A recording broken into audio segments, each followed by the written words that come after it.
Hello ನಮಸ್ತೆ ಮಲ್ನಾಡ್ ಹುಡುಗಿ ಬಿಂದು ಯೂಟ್ಯೂಬ್ ಚಾನಲ್ಗೆ ನಿಮ್ಮೆಲ್ಲರಿಗೂ ಸ್ವಾಗತ ಸುಸ್ವಾಗತ.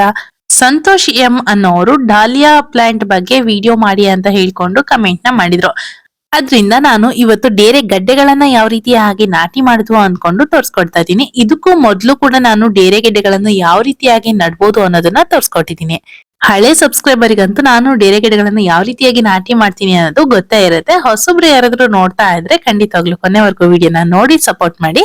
ಈಗ ತೋರಿಸ್ತಾ ಇರೋದು ಎಲ್ಲ ಕಲೆಕ್ಷನ್ ಹೋದ ವರ್ಷದ್ದು. ಈ ವರ್ಷ ಯಾವ ರೀತಿ ಹೂ ಬಿಡುತ್ತೋ ಗೊತ್ತಿಲ್ಲ, ನೋಡ್ಬೇಕು.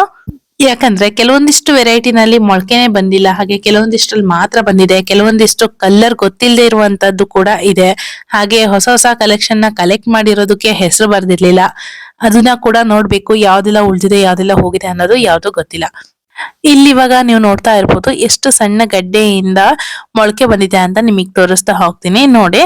ಇಷ್ಟಿಷ್ಟು ದೊಡ್ಡ ಗಡ್ಡೆನೂ ಕೂಡ ಮೊಳಕೆ ಬಂದಿದೆ, ಹಾಗೆ ಸಣ್ಣ ಸಣ್ಣ ಗಡ್ಡೆಗಳನ್ನು ಕೂಡ ಮೊಳಕೆ ಬಂದಿದೆ. ಆದ್ರೆ ನನ್ನ ಹತ್ರ ಇರೋದ್ರಲ್ಲಿ ಮ್ಯಾಕ್ಸಿಮಮ್ ಮೀಡಿಯಂ ಸೈಜ್ ನಲ್ಲಿ ಇರುವಂತ ಗಡ್ಡೆಗೆ ಮಾತ್ರ ಮೊಳಕೆ ಬಂದಿದೆ. ಇದ್ರಲ್ಲೆಲ್ಲ ನೋಡಿ, ಇದ್ರಲ್ಲೆಲ್ಲ ಮೊಳಕೆ ಬಂದಿಲ್ಲ. ಗೊತ್ತಿಲ್ಲ ಇದು ಹುಟ್ಟುತ್ತೋ ಹುಟ್ಟಲ್ಲೋ, ನಿಜವಾಗ್ಲೂ ಗೊತ್ತಿಲ್ಲ.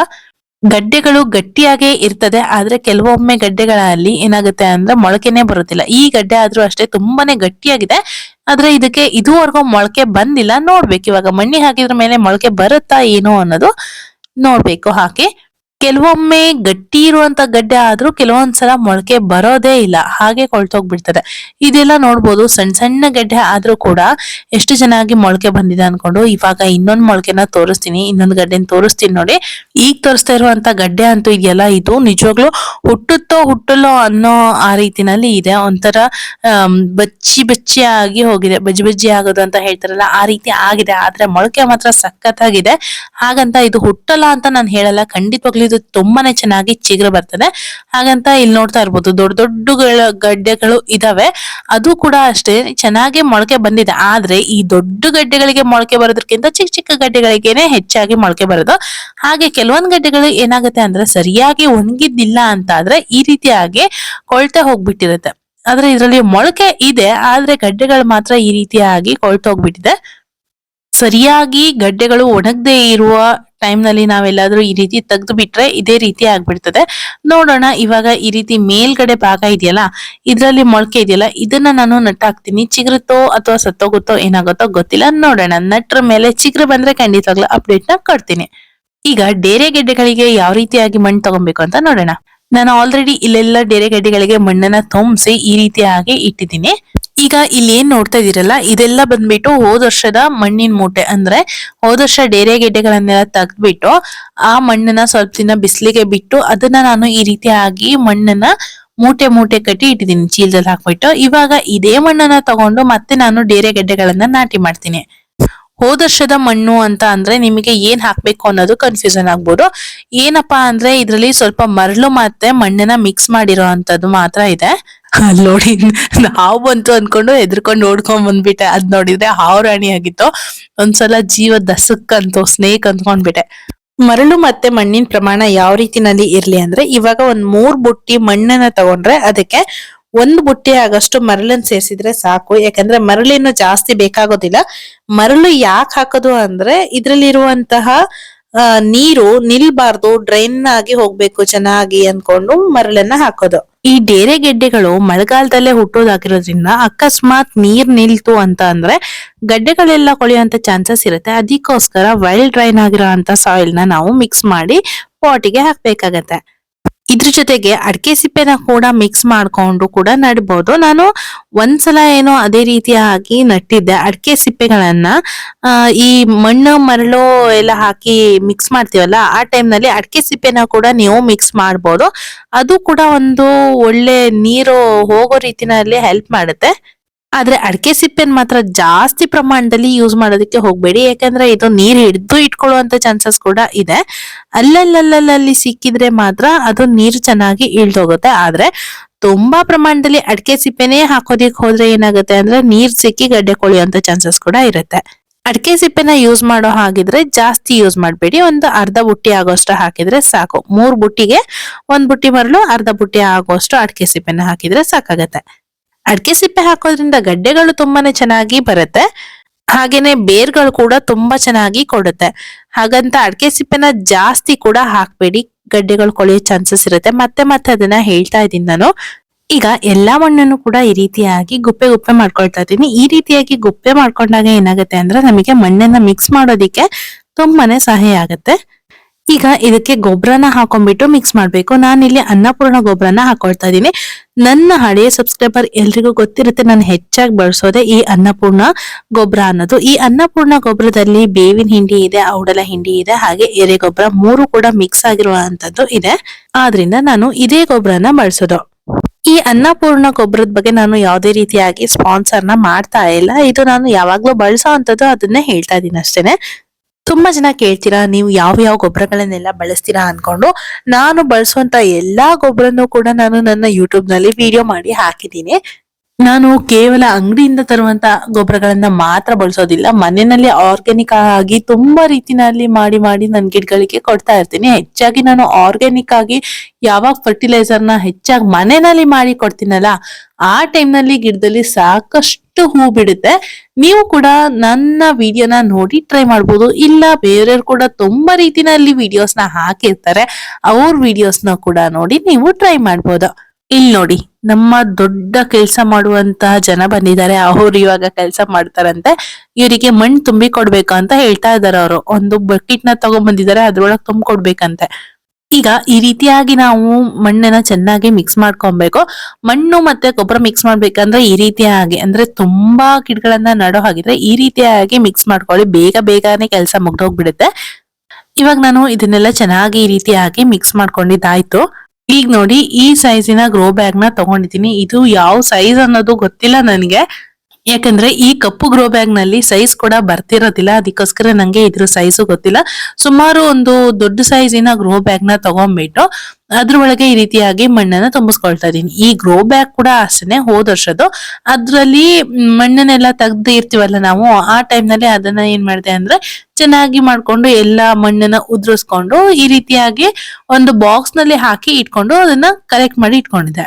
ಅದು ಈ ವರ್ಷಕ್ಕೆ ಬಂದಿದೆ. ಅಂದ್ರೆ ಇದು ಒಂದು ಕಪ್ಪು ಕಲರ್ ಪ್ಲಾಸ್ಟಿಕ್ ಮ್ಯಾಕ್ಸಿಮಮ್ ಒಂದು 2 ವರ್ಷ ಬರ್ಬೋದು. ತುಂಬಾ ಬಿಸ್ಲಿಗೆ ಇದ್ರೆ 1 ವರ್ಷದೊಳಗಡೆ ಹೋಗ್ತದೆ. ಅಂದ್ರೆ ಈ ಡೇರೆ ಗಿಡಗಳನ್ನೆಲ್ಲ ನಾನು ಸಪರೇಟ್ ಆಗಿ ತೆಗ್ದಿರೋದ್ರಿಂದ 2ನೇ ವರ್ಷ ಕೂಡ ಬಂದಿದೆ. ಅದೇ ಪ್ಲಾಸ್ಟಿಕ್ ನಲ್ಲಿ ನಾನು ಡೈರೆಕ್ಟ್ ಆಗಿ ಬಿಸಿಲಿನಲ್ಲಿ ಇಟ್ಟು ಕೆಲವೊಂದಿಷ್ಟು ಗಿಡಗಳನ್ನ ಬೆಳೆಸಿದ್ದೆ. ಆದ್ರೆ ಅದು ಈ ವರ್ಷದೊಳಗಡೆ ಹೋಯ್ತು ಆ ಪ್ಲಾಸ್ಟಿಕ್ ಗಳು.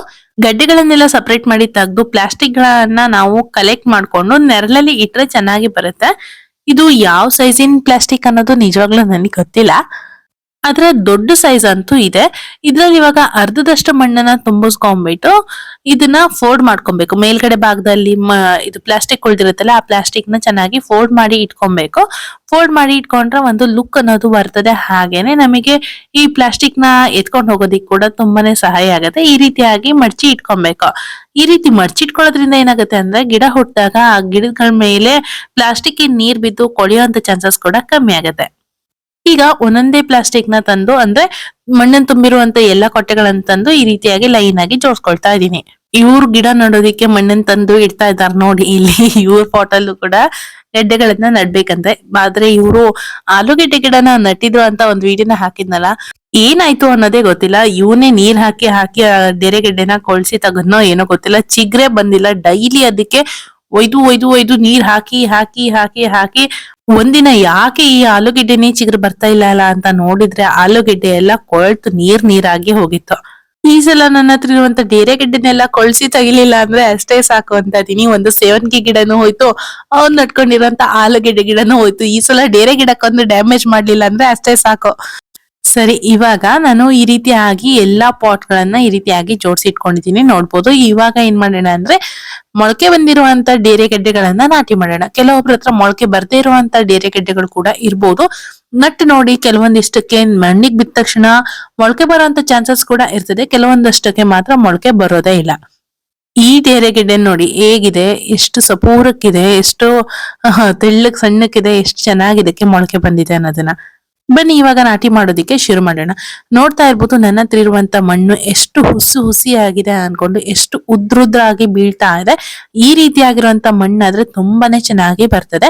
ನನ್ನ ಹತ್ರ ಇಲ್ಲಿ ಗ್ರೋ ಬ್ಯಾಗ್ಸ್ ಎಲ್ಲ ಕಮ್ಮಿ ಆಯ್ತು, ಅದರಿಂದ ನಾನು ಸ್ವಲ್ಪ ಚೀಲಗಳನ್ನೆಲ್ಲ ಇಟ್ಕೊಂಡಿದ್ದೆ. ಸಿಮೆಂಟ್ ಚೀಲಗಳಾಗಿರ್ಬೋದು ಅಥವಾ ಈ ಅಕ್ಕಿ ಚೀಲಗಳು ಅಥವಾ ಬೇರೆ ಬೇರೆ ಏನೇನೋ ಚೀಲಗಳೆಲ್ಲ ಬರ್ತದೆ, ಆ ಚೀಲಗಳೆಲ್ಲಾನು ಕಲೆಕ್ಟ್ ಮಾಡಿ ಇಟ್ಕೊಂಡಿದ್ದೆ.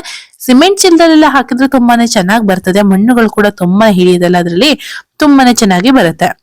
ಇವಾಗ ಇದ್ರಲ್ಲೆಲ್ಲ ನಾನು ಏನ್ ಮಾಡ್ತಾ ಇದ್ದೀನಿ ಅಂದ್ರೆ ಮಣ್ಣು ತುಂಬಿಸಿಟ್ಟಿದ್ದೀನಲ್ಲ, ಇದಕ್ಕೆ ಇವಾಗ ನಾಟಿ ಮಾಡ್ತಾ ಇದ್ದೀನಿ. ಡೇರೆಗಡ್ಡೆನ ಯಾವ ರೀತಿಯಾಗಿ ಇಟ್ಟು ನಾಟಿ ಮಾಡುದು ಅಂತ ನೋಡೋಣ. ಮೊದಲನೇದಾಗಿ ನಾನು ಇಲ್ಲಿ ಸ್ವಲ್ಪ ಮಣ್ಣನ್ನ ಈ ರೀತಿಯಾಗಿ ಕೆದರ್ಕೊಳ್ತಾ ಇದ್ದೀನಿ. ಅಂದ್ರೆ ಸ್ವಲ್ಪ ಗ್ರೋ ಬ್ಯಾಗ್ ನಲ್ಲಿ ಅಂತ ಮಣ್ಣನ್ನ ಈ ರೀತಿಯಾಗಿ ಸರ್ಸಿ ಸ್ವಲ್ಪ ಹೊಂಡನ ಮಾಡ್ಕೊಂಡು ಅಡ್ಡಲಾಗಿ ಈ ಡೇರೆಗಡ್ಡೆನ ಇಟ್ಕೊಳ್ತಾ ಇದ್ದೀನಿ. ನೀವು ಅಡ್ಡ ಬೇಕಾದ್ರೂ ಇಡ್ಬೋದು, ಉದ್ದ ಬೇಕಾದ್ರೂ ಇಡ್ಬೋದು, ಹೇಗೆ ಇಟ್ರು ಕೂಡ ಮೊಳಕೆ ಚೆನ್ನಾಗಿ ಬರುತ್ತೆ. ಮೊಳಕೆ ಬಂದಿರುವಂತದ್ದಾಗಿರೋದ್ರಿಂದ ಇದು ಅಡ್ಡದಲ್ಲಿ ಇಟ್ರೇನೆ ತುಂಬಾ ಚೆನ್ನಾಗಿ ಬರ್ತದೆ. ಮೊಳಕೆ ಸ್ಟ್ರೈಟ್ ಆಗಿ ನಿಂತ್ಕೊಂಡಿರುತ್ತೆ. ಅವಾಗ ಈ ಗಡ್ಡೆ ಮೇಲೆ ಸ್ವಲ್ಪ ಸ್ವಲ್ಪ ಮಣ್ಣನ್ನ ಹಾಕೊಂಡ್ಬಿಟ್ರೆ ಆಯ್ತು. ಮೊಳಕೆನ ಮುಚ್ಚಾಕ್ಬೇಡಿ, ಮೊಳಕೆ ಮಣ್ಣಿಂದ ಮೇಲ್ಗಡೆನೆ ಇರ್ಲಿ. ಕೆಲವೊಂದ್ಸಲ ಏನಾಗುತ್ತೆ ಅಂದ್ರೆ ಈ ಡೇರೆ ಗೆಡ್ಡೆಗಳಿಗೆ ಮೊಳಕೆಗಳು ಮುರಿದೋಗುವಂತ ಚಾನ್ಸಸ್ ಕೂಡ ಇರುತ್ತೆ. ಮುರಿದೋಯ್ತು ಅಂದ್ರೆ ಏನು ಕೂಡ ವರಿ ಮಾಡುವಂತ ಅವಶ್ಯಕತೆ ಇಲ್ಲ, ಯಾಕಂದ್ರೆ ಮತ್ತೆ ಅದು ಚಿಗುರ್ಕೊಂಡ್ ಬರುತ್ತೆ. ಯಾಕಂದ್ರೆ ಮೊಳಕೆ ಬರುವಂತ ಗಡ್ಡೆ ಆಗಿರೋದ್ರಿಂದ ಅದು ಮತ್ತೆ ಚಿಗುರ್ಕೊಂಡು ಬಂದೇ ಬರ್ತದೆ. ಇವಾಗ ಇದ್ ನೋಡ್ಬೋದು, ಇದ್ರಲ್ಲಿ ಒಂದೇ ಒಂದು ಮೊಳಕೆ ಕೂಡ ಇಲ್ಲ. ಇದನ್ ಕೂಡ ನಾನು ನಾಟಿ ಮಾಡ್ತೀನಿ. ಇದು ಯಾವ ರೀತಿಯಾಗಿ ಬರುತ್ತೋ ಗೊತ್ತಿಲ್ಲ, ನೆಕ್ಸ್ಟ್ ಅಪ್ಡೇಟ್ ನಲ್ಲಿ ನಾನು ನಿಮಗೆ ತೋರಿಸ್ತೀನಿ. ಮತ್ತೆ ಡೇರೆ ಗಡ್ಡೆಗಳನ್ನ ನಡ್ಬೇಕಾದ್ರೆ ತುಂಬಾನೇ ಗುಂಡಿ ಮಾಡ್ಬಿಟ್ಟು ನಡಬಾರ್ದು, ಸ್ವಲ್ಪ ಮೇಲ್ಮೇಲಕ್ಕೆ ಇದನ್ನ ನಡ್ಬೇಕು. ಅಂದ್ರೆ ಗಡ್ಡೆ ಮುಚ್ಚಬೇಕು, ಆದ್ರೆ ಅದ್ರಲ್ಲಿರುವಂತ ಮೊಳಕೆಗಳೆಲ್ಲ ಮುಚ್ಚಬಾರ್ದು. ಅಕಸ್ಮಾತ್ ಮೊಳಕೆ ಬಂದಿಲ್ಲದೆ ಇರುವಂತ ಗಡ್ಡೆ ಇದ್ರು ಅಷ್ಟೇನೆ ಸ್ವಲ್ಪ ಮೇಲ್ಮೇಲಕ್ಕೆ ಮಣ್ಣನ್ನ ತೆಗೆದು ಮೇಲ್ಮೇಲಕ್ಕೆನೆ ಇದನ್ನ ನೆಟ್ಟಾಕಿ. ತುಂಬಾ ಅಡಿಗಡೆ ತನಕ ಹೊಂಡ ತೆಗೆದು ನಡುವಂತ ಅವಶ್ಯಕತೆ ಇಲ್ಲ. ತುಂಬಾ ಅಡಿಗಡೆ ತನಕ ನಟ್ರೆ ಕೊಳ್ತೋಗುವಂತ ಚಾನ್ಸಸ್ ಕೂಡ ಇರುತ್ತೆ. ಅದಕ್ಕೆ ಮೇಲ್ಗಡೆನೆ ಸ್ವಲ್ಪ ನಟ್ಟು ಮಣ್ಣು ಹಾಕ್ಬಿಡಿ. ಅದು ಎಲ್ಲಾದ್ರೂ ಬೇರ್ ಕೊಟ್ಟು ಮತ್ತೆ ಚಿಗುರು ಬರ್ತಾ ಇದೆ ಅನ್ನೋ ಟೈಮ್ ನಲ್ಲಿ ಮತ್ತೆ ಸ್ವಲ್ಪ ಬೇಕಾದ್ರೆ ನೀವು ಮಣ್ಣನ್ನ ಕೊಡ್ಬೋದು. ಅಂದ್ರೆ ಗಿಡ ಸ್ವಲ್ಪ ಹೈಟ್ ಆದ್ರ ಮೇಲೆ ಮಣ್ಣನ್ನ ಕೊಡ್ಬೋದು. ಮತ್ತೆ ನಾನು ಅವಾಗ್ಲೇ ತೋರ್ಸಿದ್ನಲ್ಲ, ಗಡ್ಡೆ ಕೊಳ್ತೋಗಿದೆ ಆದ್ರೆ ಮೇಲಿನ ಭಾಗ ಯಾಕೋ ಸ್ವಲ್ಪ ಚಿಗುರಿ ಇದೆ, ನೋಡೋಣ ಹುಟ್ಟುತ್ತಾ ಏನೋ ಅನ್ಕೊಂಡ್ ಹೇಳಿದ್ನಲ್ಲ, ಅದನ್ನ ಇವಾಗ ಒಂದು ಕೊಟ್ಟೆನಲ್ಲಿ ಹಾಕಿ ಇಡ್ತಾ ಇದ್ದೀನಿ. ಏನಾಗುತ್ತೆ ಅಂತ ಮುಂದಿನ ಅಪ್ಡೇಟ್ ನಲ್ಲಿ ಹೇಳ್ತೀನಿ. ಚಿಗುರು ಬರ್ತದೋ ಅಥವಾ ಸತ್ತೋಗ್ತದೋ ಗೊತ್ತಿಲ್ಲ, ನೋಡ್ಬೇಕು. ಇವಾಗ ಇದನ್ ಕೂಡ ಅಷ್ಟೇನೆ, ಮೊಳಕೆನ್ ಮಾತ್ರ ಇದೆ. ಅಂದ್ರೆ ಸ್ವಲ್ಪ ಒಂದ್ ಸಣ್ಣ ಕಡ್ಡಿ ಕೂಡ ಅದಕ್ಕೆ ಇದೆ. ನೋಡೋಣ, ಚಿಗುರು ಬಂದ್ರೆ ಮುಂದಿನ ಅಪ್ಡೇಟ್ ನಲ್ಲಿ ಹೇಳ್ತೀನಿ. ಇವಾಗ ಇದನ್ನ ಸಣ್ಣ ಕೊಟ್ಟೆನಲ್ಲಿ ನಟ್ಕೊಳ್ತಾ ಇದ್ದೀನಿ. ನೋಡಿದ್ರಲ್ಲ, ಇವತ್ತಿನ ವಿಡಿಯೋ ನಿಮ್ಗೆಲ್ರಿಗೂ ಖಂಡಿತವಾಗ್ಲೂ ಇಷ್ಟ ಆಗಿದೆ ಅನ್ಕೊಳ್ತಾ ಇವತ್ತಿನ ವಿಡಿಯೋನ ಮುಗಿಸ್ತೀನಿ. ಮುಗಿಸೋಕು ಮುಂಚೆ ನನ್ನ ಚಾನಲ್ಗೆ ಯಾರಾದ್ರೂ ಸಬ್ಸ್ಕ್ರೈಬ್ ಆಗಿಲ್ಲ ಅಂದ್ರೆ ದಯವಿಟ್ಟು ಚಾನಲ್ಗೆ ಸಬ್ಸ್ಕ್ರೈಬ್ ಆಗಿ ಪಕ್ಕದಲ್ಲಿರುವಂತ ಬೆಲ್ ಐಕಾನ್ ಕ್ಲಿಕ್ ಮಾಡಿ. ಮತ್ತೆ ಹೊಸ ವಿಡಿಯೋದಲ್ಲಿ ಸಿಗ್ತೀನಿ. Love you all, bye bye.